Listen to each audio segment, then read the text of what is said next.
నమస్తే, welcome to dot news.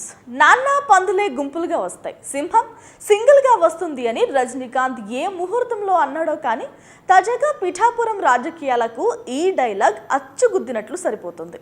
YCP నుంచి బరిలో నిలిచిన సింగిల్ శివంగి వంగా గీత మెగా ఫ్యామిలీని ఒంటి చేత్తో ఎదుర్కొంటోంది. స్టార్ హీరో పవన్ కళ్యాణ్ పై గెలిచి తీరుతానంటున్నారు వంగా గీత. ఇప్పటికీ గెలుపంటే ఏంటో తెలియని పవన్ సార్ ఈసారి ఎలాగైనా గెలవాలని ఓటర్లను బ్రతిమలాడుకుంటున్నారు. చివరకు తమ్ముడి కోసం ఇద్దరన్నయ్యలు జబర్దస్త్ టీం కూడా పిఠాపురంలో చెప్పులరిగేలా తిరుగుతున్నారు. అయినా గీతమ్మ తగ్గేదే లే అంటోంది. పిఠాపురం సీటును గెలిచి జగనన్నకు బహుమతిగా ఇస్తానంటోంది వంగా గీత.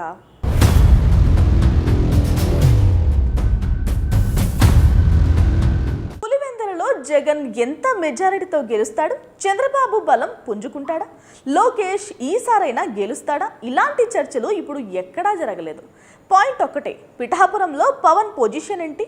గెలుస్తాడా లేదా? గెలిస్తే మెజారిటీ ఎంత? ఓడిపోతే డిపాజిట్ అయినా దక్కుతుందా అనే డిస్కషన్ జరుగుతోంది. లాస్ట్ టైం 2 చోట్ల నిలబడి పరువు పోగొట్టుకున్న పవన్ ఈసారి కాపులు ఎక్కువగా ఉన్న పిఠాపురాన్ని ఏరికోరి ఎంచుకుని ఎగురుకుంటూ వెళ్లి నిలబడ్డాడు. ఇల్లు కూడా అద్దెకు తీసుకుని అక్కడే కూర్చుని ఓటర్లను మచ్చిక చేసుకుంటున్నాడు.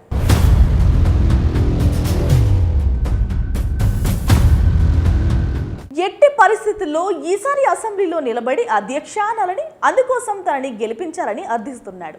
మొదట్లో అక్కడ సిట్టింగ్ ఎమ్మెల్యే వర్మ అడ్డు తగలడంతో నీ బాంచందోరా అన్న రేంజ్లో వర్మకు బెండై చివరికి తన గెలుపు వర్మ చేతిలో పెడుతున్నట్లు చెప్పాడు. ఇక ఆయన్ని గెలిపించుకోవడానికి వస్తున్న జనంలో ఎంతమంది ఓటేస్తారో తెలియదు. ఇన్ని రోజులు నేను రాజకీయాలకు దూరంగా ఉన్నాను, పక్క రాష్ట్రాల రాజకీయాలతో నాకేం పనంటూ పిల్లి మొగ్గలేసిన మెగాస్టార్ ఇప్పుడు తమ్ముడి కోసం పిఠాపురం వస్తున్నారు. ఇక జబర్దస్త్ టీం పవన్ కళ్యాణ్ కోసం రేయింబవళ్లు చెమటోడుస్తున్నారు.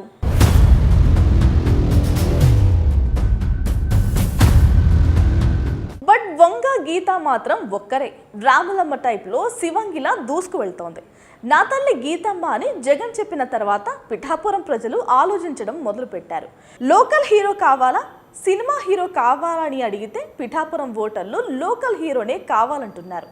సీఎం బస్సు యాత్ర తర్వాత పిఠాపురం సీన్ మొత్తం మారిందని జన సైనికులే చెప్పుకుంటున్నారు. గీతమ్మ కూడా ఎక్కడా తగ్గడం లేదు. పవన్ కళ్యాణ్ స్టార్ హీరో అయితే నాకేంటి, నా ప్రజలు నాకు ఉన్నారు, నేను ప్రజల కోసం పనిచేస్తున్నాను, పవన్ ను ఓడించి తీరుతానని చెబుతున్నారు. పవన్ ను ఓడిస్తేనే కదా మన పేరు స్టేట్ వైడ్ రీసౌండ్ చేస్తుందంటూ తన విజయంపై ధీమా వ్యక్తం చేస్తున్నారు. రాష్ట్రం అంతా ఇప్పుడు ఇదే టాక్ వినిపిస్తోంది. ఓ ఒంటరి మహిళ ఏకంగా ఇంతమందిని ఢీకొట్టి నిలబడి పిఠాపురం వాసులను ఆకట్టుకుంటుందా అని సోషల్ మీడియా కూడా కోడెక్కుస్తోంది. వంగా దెబ్బకు కూటమి నేతలు అబ్బా అంటున్నారు. గీతమ్మ ఫ్యాన్స్ మరోవైపు పవన్ పై స్థానిక ప్రజల్లోనూ అంత ఆసక్తి కనిపించడం లేదు. పార్ట్ టైం రాజకీయాలు చేస్తే పవన్ మాకొద్దు మహాప్రభు అంటున్నారు. ప్రచారాలకు ఎన్నికల నామినేషన్లు తరలి వస్తాం కానీ ఓటు మాత్రం అడగొద్దంటూ సెటర్లు వేస్తామంటున్నారు. పవన్ కు వీరాభిమానులమే కానీ ఓటు మాత్రం జగన్ కే వేస్తామంటున్నారు పవన్ ఫ్యాన్స్.